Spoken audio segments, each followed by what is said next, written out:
TDAH, donc très important, le trouble déficit d'attention hyperactivité. Ça paraît compliqué parce qu'il y a plusieurs notions dans cette formule TDAH. On voit déjà qu'on va parler d'un problème cognitif, l'attention, et d'un problème comportemental, l'hyperactivité. Et qu'en fait, c'est l'association de ces symptômes qui va définir le trouble.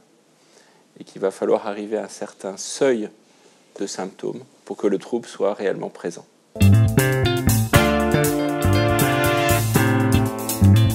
Ce trouble va impacter les fonctions qui vont maintenir l'attention et déterminer sur quel objectif le sujet va porter son attention.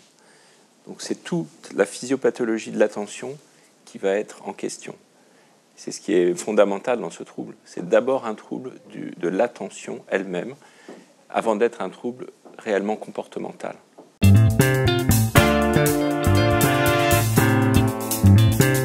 Trois dimensions essentielles, cliniques, autour duquel s'articule ce trouble. L'inattention, on en a parlé.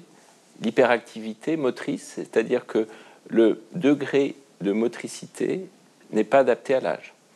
Et l'impulsivité. Et l'impulsivité peut être à la fois cognitive, c'est-à-dire c'est l'incapacité à réfréner sa pensée, ou alors motrice, c'est-à-dire qu'on va être toujours dans une action qui va dépasser le niveau qu'on aurait souhaité. Il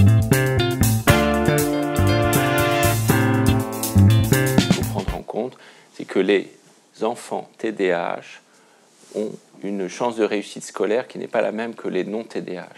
C'est-à-dire qu'ils ont plus souvent des troubles associés, des apprentissages, plus souvent un taux de redoublement élevé, plus souvent une difficulté scolaire, voire un échec scolaire.